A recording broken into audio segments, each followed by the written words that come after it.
கர்ம மார்க்கமும் ஞான மார்க்கமும் வெவ்வேறு இருவழிகளா? பேசிக்கான நம்ம எல்லாருக்கும் இருக்கிற கேள்விதான்.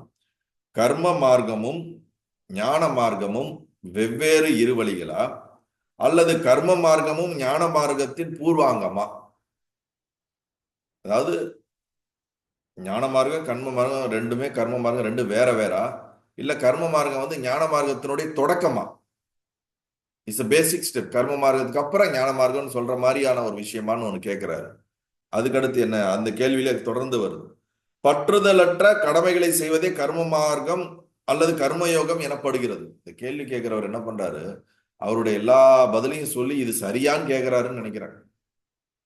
ஞான மார்க்கம் கர்ம மார்க்கம் ரெண்டு வேற வேறான்னு கேட்கிறாரு. கேட்டுட்டு கர்ம மார்க்கம் ஞான மார்க்கத்தினுடைய தொடக்கமான்னு கேட்கிறாரு. மூன்றாவது, பற்றுதல் அற்ற கர்மத்தை செய்வதுதான் கர்ம மார்க்கம் கர்மயோகம் என்று சொல்லப்படுவதுன்னு இவரே ஆன்சரும் சொல்லிடுறாரு. ஆமா, அதுதான் கரெக்ட். பற்றுதலற்ற நிலையில் கர்மத்தை செய்வது. ஞான மார்க்கத்தில் தியாகம் முக்கியம், ஞான மார்க்கத்துல ரெனவுன்சியேஷன் ரொம்ப முக்கியம் அப்படிங்கிறதையும் சொல்லிட்டு, தியாகம் என்பது கர்ம குரோதாதிகளை தியாகமே அல்லவா? அப்ப தியாகம் தான் ஞான மார்க்கத்துக்கு பேஸ், அடிப்படைன்னா அந்த தியாகம் எதை மீன் பண்றது? காம குரோதாதிகள். அப்பனா என்னது? காமம், குரோதம், லோபம், மதம், ஆச்சரியம் போன்ற அந்த விஷயத்தை தியாகம் பண்றதை தான் ஞான மார்க்கம்னு சொல்றதா அப்படிங்கிறதையும் சொல்லிட்டு, அது எவ்வளியே செல்வோருக்கும் இன்றியமையாதது தானே. அப்ப தியாகம் தான் அந்த காமக்ரோதாதிகளை தியாகம் பண்றதுதான் ஞான மார்க்கம்னு சொன்னா, கர்ம மார்க்கத்திலையும் அதே மாதிரி தியாகத்தை தானே பண்றாங்க, பக்தி மார்க்கத்திலையும் அதே மாதிரி தியாகத்தை தானே பண்றாங்க. அப்ப எந்த வழியில போறவங்களுக்கும் அது வந்து இருக்குதே அப்படிங்கறதுன்னு சொல்லிட்டு,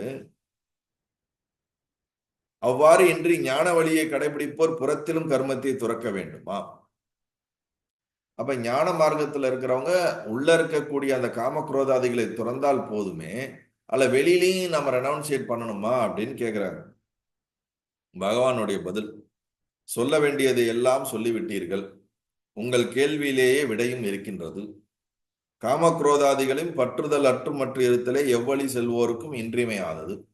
காமக்ரோதாதிகள் இல்லாமல் எந்த அட்டாச்மெண்ட்டும் இல்லாமல் இருக்கிறது தான் கர்மயோகத்துல போனாலும், பக்தி மார்க்கத்துல போனாலும், ஞான மார்க்கத்துல போனாலும் அது பேசிக்கான ஒரு விஷயம், இன்றியமையாதது. அவையற்று இருந்தால் எல்லாம் கைகூடியதாகும். இந்த காமக்ரோதாதிகள் இல்லாமல், அட்டாச்மெண்ட் இல்லாம இருந்தீங்கன்னாவே உங்களுக்கு ஆட்டோமேட்டிக்கா ஞானம் கைகூடும் அப்படிங்கிறார்.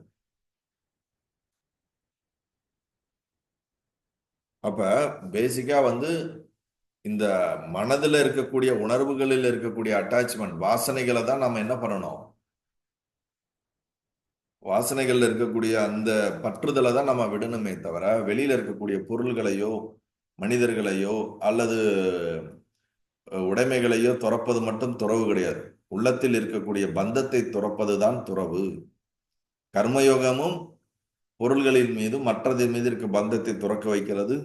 பக்தி யோகமும் அதே போல பந்தத்தை துறக்க வைப்பதற்கு உண்டான ஒரு முறைதான் என்பதை புரிந்து கொள்ள வேண்டும். நல்லது.